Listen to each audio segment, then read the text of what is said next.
Hi there, welcome back. And I know it's been a while, and we're talking about AEW. And now this is the channel for all the wrestling news and latest. And we jump right into it. So we're talking about Full Gear, and the first match is, who's the first match here? Samoa Joe and MJF versus the Guns. Yeah. 0 hour. All right. So what do you think about that match? Any highlights on that one? I think that was pretty good. We saw Samoa Joe do a lot of jumps and moves and everything. He was way into the match.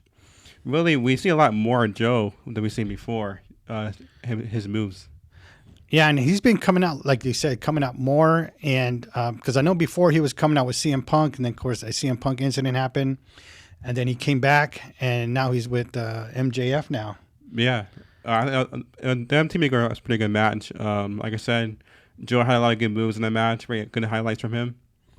And what I like about it is the Guns. The Guns are one of my favorite tag teams. And it's not because they're a dominant force or anything like that. It's just like they know how to play the game. Yeah. They know how to wrestle good. They know how to do some tricks. They know how to get the faces. The faces is the best thing that they make when they get in there and they get really into it. And they don't have to be dominant. Like they could take the force, they could take the wrestling, and they could be the heel, and they do a good job of it. Yeah, I mean, they're also a good tag team. This match, of course, we had MJF and Samoa Joe come out on top. Now we know that Samoa Joe has a title shot towards MJF. And that's the one thing I like about MJF, too, is that, like, he knows the deal. Like, afterwards, when they were done, Samoa Joe came up to him and told him, hey, the match. And he said, yeah, you helped me. So here's you got your title shot, I guess. Yeah. Actually, at a press conference, MJ mentioned that. He goes, yeah, but we didn't sign any papers, though, so it's really official. Yeah, that's MJF.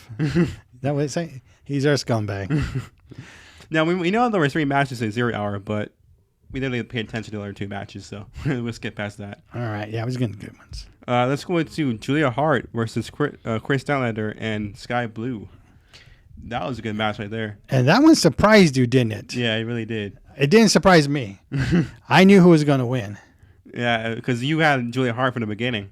Yep, and I knew that. Because I know I've been seeing her work hard, and she's fighting these tough matches, and she's overcoming some obstacles. No matter what they throw at her, she keeps going back. And who was the one that was with her? It wasn't Brody, right? It was somebody else. Julia Hart? Yeah, that would come out with her. Oh, that's Bunny Matthews, Brody King, and Malakai Black. I know, but the one that would come out with her for a while. Remember? That was Brody King. Okay, Brody King? Yeah, that big one. Yeah, okay. I want to make sure I got the name right. Okay.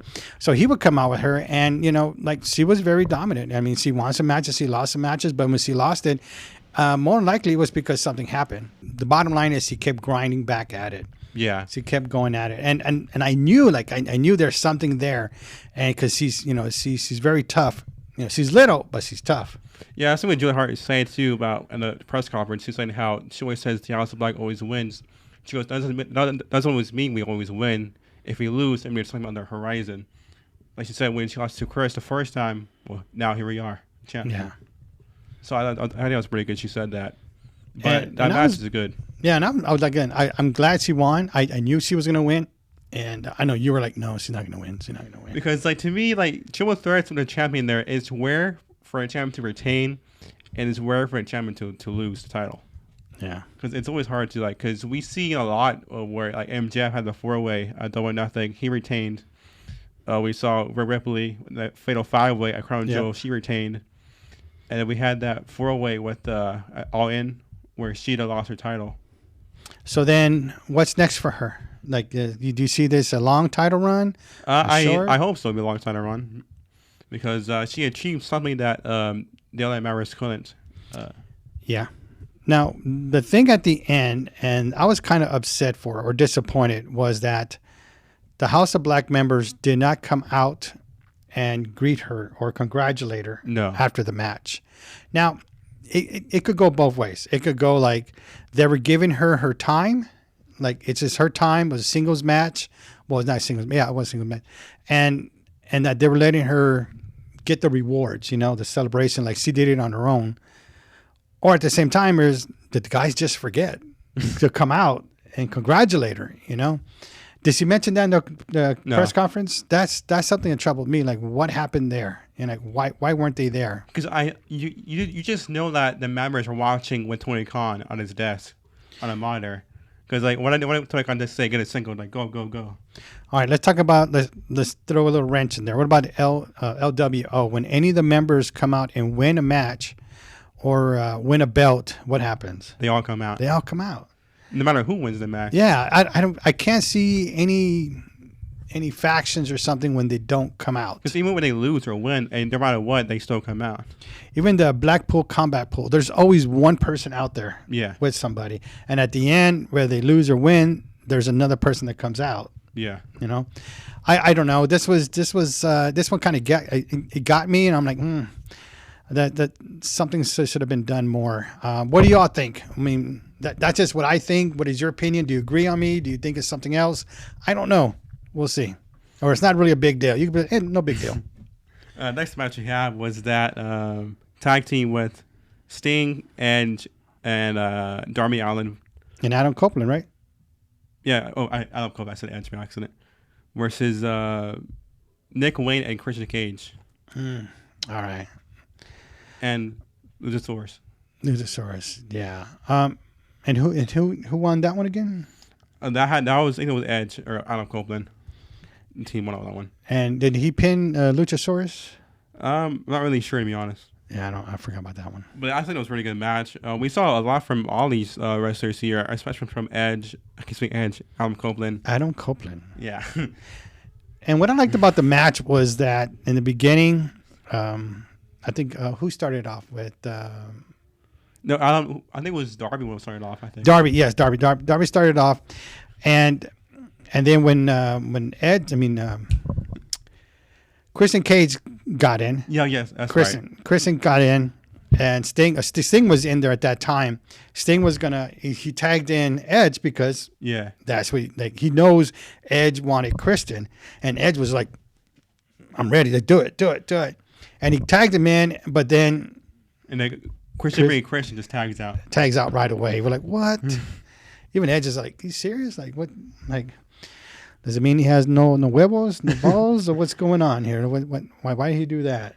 I mean, Adam Copeland was the one, like he was saying like that you wanted this match, you wanted this. I didn't want this match, you did. So I think it's just playing mind games with Adam Copeland and just getting him all fired up and off his game. Yeah, that was a pretty good match. Next we have LFI, which is Rush's faction, versus Ricky Starks, Big Bill, FTR, and House of Black. I caught the last half of that one, and that one seemed pretty good at the end. And I was like, "Where's Big Bill?" Because he was around, and then they were all of them were getting on him. Yeah, and this match was pretty good. We had a lot of moments with Brody King putting someone through a ladder. They fell off the ladder. Yes, I saw that. That was crazy. And one thing I want to point out is Malakai and Cash Wheeler was in the ring. They were fighting. Cash Wheeler throws Malakai against like the rope, and he's wrestling on the rope, and Cash Wheeler standing there. Yeah, he has a ladder against the rope too, and somehow he pushes the rope, and the ladder launches towards Cash Wheeler. Oh, it's like if he had power or something. Like if you were standing like in the balcony, you wouldn't have seen him like do the rope like that. It would look like he had powers. And I remember they had like 3 ladders up, right? Yeah. And like 2 on one, two wrestlers on one, and 1 on 1. And then Brody knocks one down or 2 of them down. Yeah, you're like, why are you knocking them down? You could use those ladders to get back up. But yeah, I'm like, I don't know why he's doing that. But that was a pretty good match. We have Big Bill, Ricky Starks coming on top. Yeah, I think Ricky Starks is the one who pinned. He grabbed him. Yeah. He grabbed one belt and threw it down to Big Bill. That's right. Yeah, he grabbed it. That was a pretty good match. It was good. The most that I saw, I was kind of busy at the time. We have Young Bucks versus Kenny Omega and Chris Jericho, the Golden Jets. Yeah, I had some not so good feelings on this. Well, not the outcomes, but overall, I mean, they wrestled very good. In the beginning, there was still that camaraderie with Kenny Omega and the Young Bucks. Yeah, I mean, and you saw that the video package before the match when the Young Bucks were feuding with Kenny Omega backstage, and that was pretty good. I'm really glad they showed that.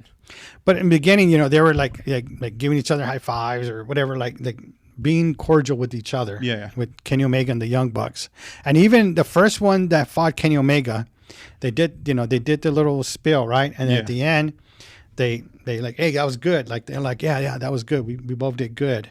Like they liked us, like a sparring session or something. But then Kenny Omega tagged in Chris Jericho, but then but at the end, let's just skip to the end, and then it was Kenny Omega and Chris Jericho that won, right? Yeah. And the Young Bucks were not happy about it. No, that's not the first time they did this after a loss too. Now, to me, what was the big loss on this? Was it because Kenny Omega did it? Because Kenny Omega pinned him? Yeah. To me, is that it? Because what do you think? Did they just didn't like to lose? I think you're getting the mindset of they can't beat Kenny. To be honest, like they can't beat his own partner. Well, because they do think of, well, to me, I think of him as the elite. It's, even though it's the elite, but it's Kenny Omega and the Young Bucks, right? Yeah. So the Young Bucks, like you said, can't beat him. But at the same time, what do the Young Bucks want Kenny Omega to do? Just lay down and get pinned so they'll be happy? Because I think even Kenny Omega said that too to them in one of the promos or something. Y'all need to grow up or whatever, Yeah. And so to me, I didn't like that. I didn't like that if on the Young Bucks. I'm a fan of the Young Bucks. I'm a fan when Kenny Omega and the Young Bucks come together, become the elite, right? Yeah. Those were the good times. and that's what I like. I like that. But when you lose and then you become a Ronda Rousey and can't take the loss, I don't know. It doesn't sit right with me, And one thing that Chris Jericho mentioned at the press conference is like they did simple things to top Swerve and Hangman, which we'll get to, and because they're after the match, I think. They said like how Kenny did a simple thing. It's like it's simple things where you need to get a crowd behind you.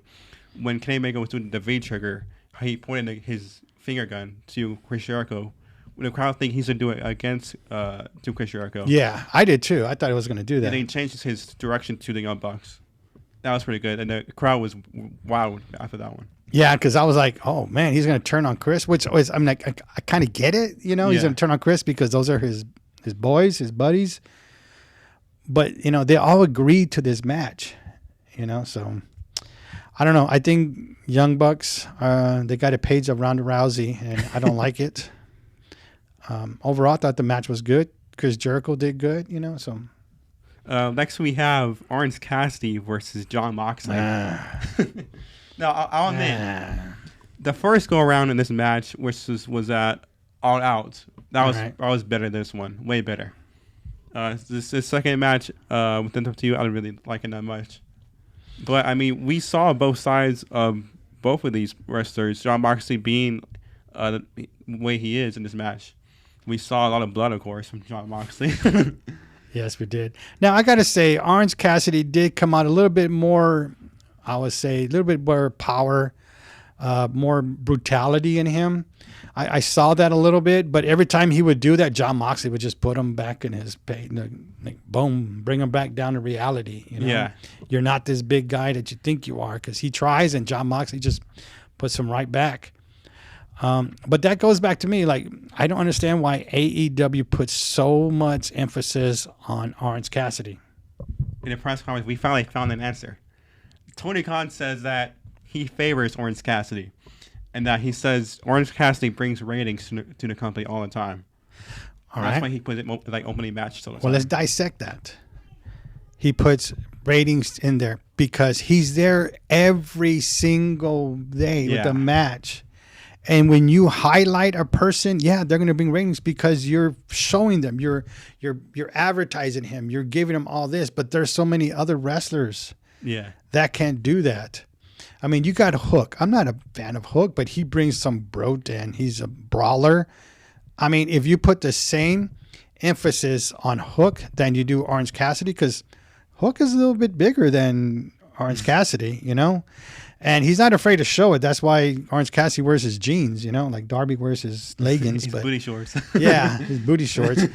Hook is not afraid to show, like he doesn't have this big stature body. Now, Hook can get that eventually. Yeah. But it's not about his bringing ratings. It's because you're advertising him to so be like much. that. There's other wrestlers that can do that, and especially when he doesn't respect the belt and puts it in a bag. Come on. And then he comes out. Like, come on. Like, I don't know. I that's not me. I'm not a fan of his. John Moxley's I'm a fan of. Now, next we have Hikaru Shida versus Tony Storm. And this match got me shocked at the end because Tony Storm won the championship. And it's crazy. Yep. This match was crazy. I really like this whole thing with the Butler did to win. Very funny. The Butler comes out with Tony Storm too.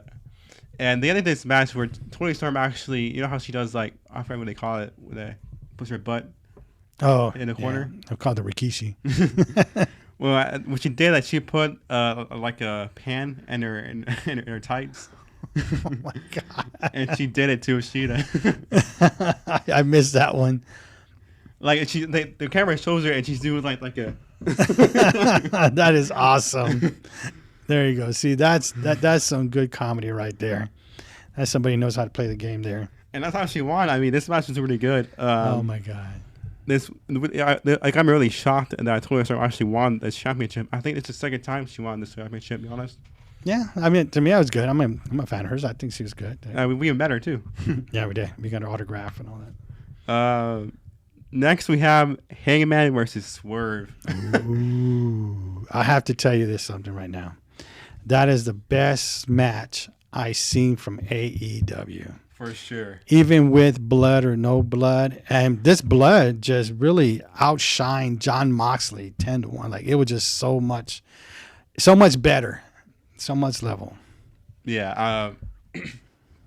Because we saw a lot in this match. We saw a lot of things we never seen before, even in movies.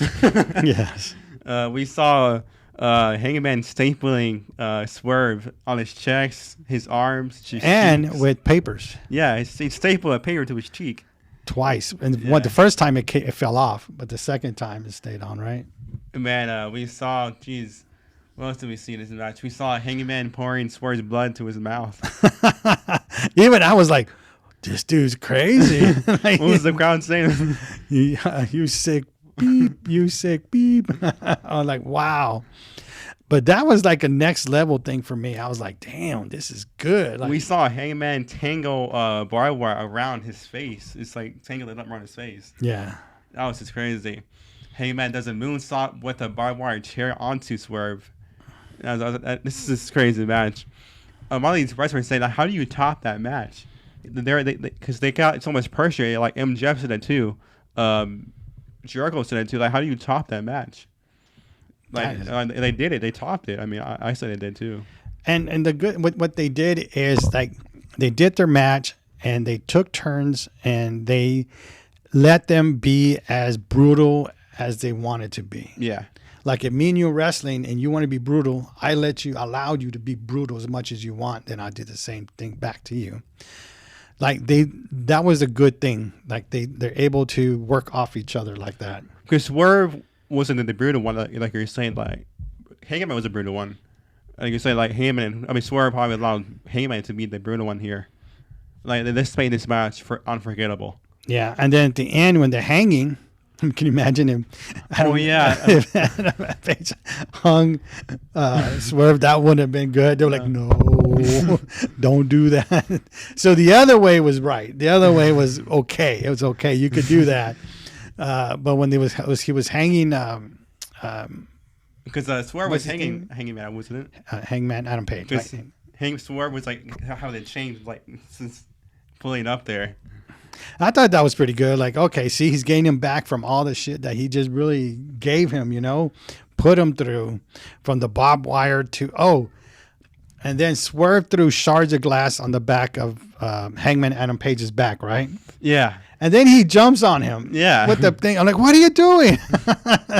Yeah. When they brought that back out, you were saying, oh, it's thumbtacks. And no, it's glass shards. I know, you're right. It is glass shards. And I'm like, oh my God. Then he jumps on it. Like, I'm like, well, dude, why'd you do that? He's like, like, you shouldn't do that. Now, I want to point out a small thing. Swerve's entrance with all those dancers. Yeah, that was pretty good. That was a pretty genius idea to do that. Yeah, that was good. The dancers were good. They were doing their thing. Now I know in the crowd we saw one of the dancers out in the crowd, right? And Yeah. she had her phone out, like she was videotaping all that stuff in there. I'm like, oh, that's one of the dancers. And I think that's when Swerve, I don't know, tombstoned Adam Page, whatever, Oh yeah. on the rail. Oh yeah, on the barricade on top of it. Yeah, that was pretty good. I'm like, oh man. Next we had the main event, Jay White versus MJF, but it wasn't to be this main event. It was to be Adam Cole. Yes, I saw Adam Cole. I go, well, maybe Adam Cole is not really injured anymore. He's healed. And no, And he was going to come up, but no, he wasn't. He wasn't ready yet. it was like even Cole's face was like, I'm not ready for this. And the way this started was because of the match MJF had with The Guns. Because the Guns lost, and I think what's his name left. I don't know why he didn't come back. And Samoa Joe, though. I don't know why he didn't come back. But they got MJF and they got his leg and they did it over and over, and we couldn't wrestle no more. They took him to the hospital. Yeah, that's when MJF said to Adam Cole, like, make me your promise. You can have this settled back. And Adam Cole was going to do it, like you said, right? Yeah. He was a fight with a broken ankle or sprained ankle, one of the two. And he was in the ring ready to go, and then what happens? And then you heard all these sirens, and then MJF just pull in with the ambulance. So that means I was like, did he steal an ambulance and come back? In the press conference, they mentioned that, like, when the reporters asked, how do you feel like you committed a felony? MJF just laughed. I'm like, oh, we're not talking about that right now. So that was pretty good. And then he came out and he did good. I mean, he really, like, this is how you know who your champions are, by, overcoming obstacles and everything. And no matter what happens, they're staying strong and overcoming. Yeah. I mean, we saw a lot of moments in this match. Oh, one of the funny moments was when Samoa Joe puts Jay White on a table. Samoa Joe? When MJF puts Jay White on a table, announce table. Yeah. And this and it really breaks like Legos. And like he barely tapped it, right? He did like, we're like, what the heck? It just falls over. And the crowds are like, that wasn't supposed to happen. And Jenna Pressman said, well, when that happened, I could have, one, just throw Jay White in the ring or jump off, which he did. I know. I'm like, there's nothing to absorb the fall or the land of MJF on, what's his name? Jay White. Jay White. So Jay White has to absorb all the power, the fall from MJF. So that was more on him. And you can see his body like whiplash after that one when he landed. Yeah. I'm like, oh man. I'm like, he did it? Like, what the heck? But that's what makes the match good, Not as good as the, Hangman Adam Page and Swerve. That was the best one. But then, and so they get back in the cage, and what was it? Adam Cole. Adam Cole. What the fuck? Adam Cole with he was in a hit. What's his name with the Jay belt? White, yeah, with the belt. And I'm like, finally, he's going to do something. He's just there. Adam Cole just standing there with the belt, just like. And I'm like, what are you doing? Like, and Jay White just takes it. Like nothing. Like, and he hits MJF. I'm like, dude, what's wrong with you? No, actually he didn't, because Jay White. Because MJF was like reversing it. Oh, he was? Okay. I thought he got hit. No. Okay. And then Adam Cole has a ring. And what does he do? It's right here. Throw him the ring. I'm like, throw him the ring. It's like maybe 3 to 4 feet. Just throw him the ring. It's right there. They didn't want to do a Finn Balor, Damian Priest. That's what I was thinking was that. And I'm like, oh my God. I'm like, and yeah, he gets it. But good thing MJF is able to overcome all that. Yeah.